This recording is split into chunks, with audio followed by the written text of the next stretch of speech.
benches in front of Stars Homes.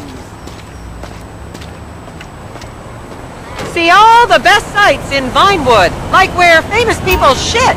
Get your tickets now. Tickets for the most shameless tour in Vinewood. Get them right here.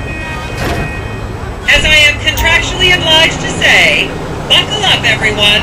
It's showtime. Wait, I do care. Just in the middle of this job and it's crazy.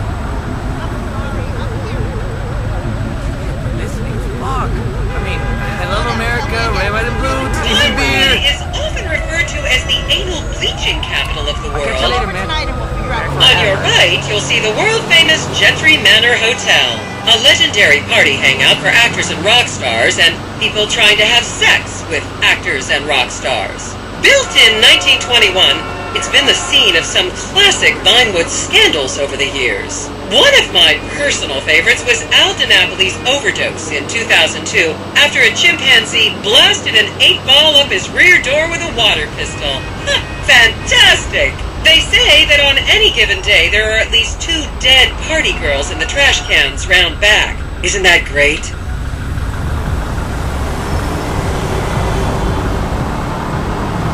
Okay, smartphones at the ready, celeb spotters. We are now approaching the legendary nightclub, the Dungeon Crawler.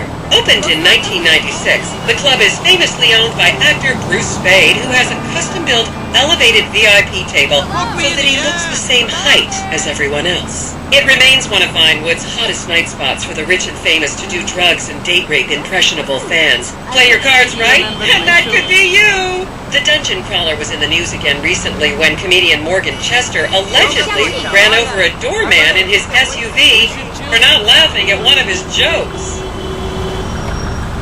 Oh, and now a treat for you closet glam rockers on board. We're coming up to the infamous Tequila La Rock Bar.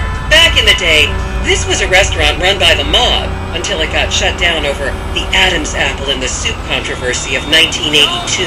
It reopened as the Tequila La Bar in 1983 and soon became a mecca for hair metal bands and fans from across the country. It's rumored that the Love Fist song Dangerous Bastards was written about a night they partied here on Mescaline with some transgender twins.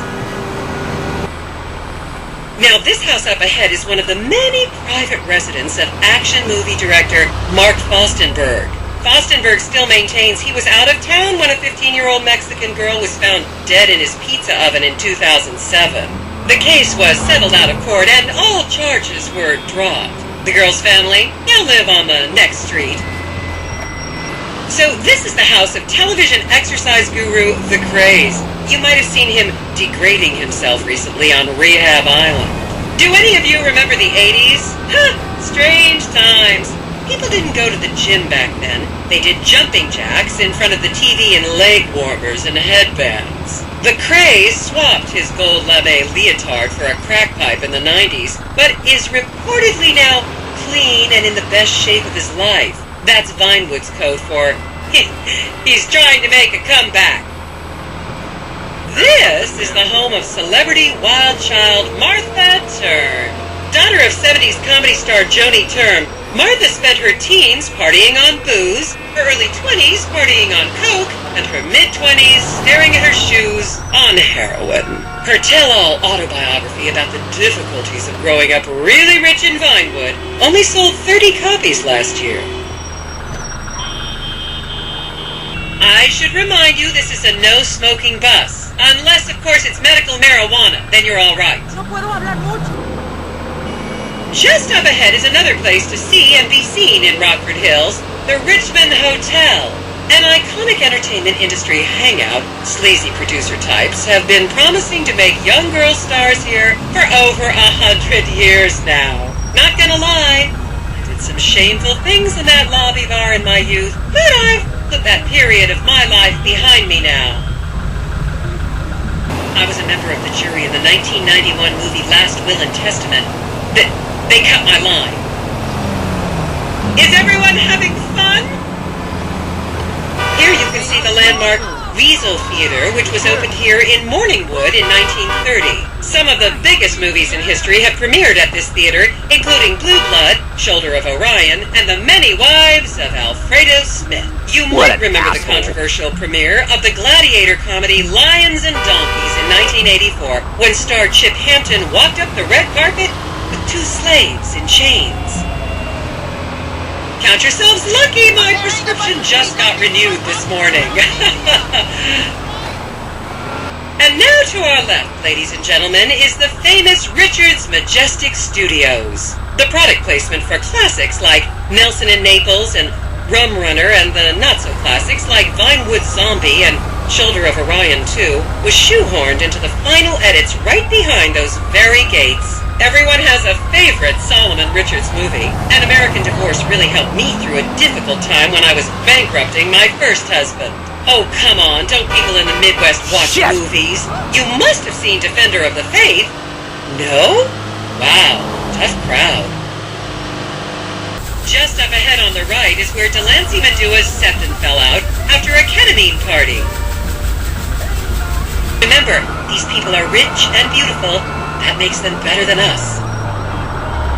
Okay, people, get those cameras out. This is Portola Drive. You won't get a better chance to spot a celebrity in its natural habitat. As you can see, the recession hasn't hit this part of town very hard. These are some of the most offensively high-end designer stores in the country. And now, some fun trivia for you.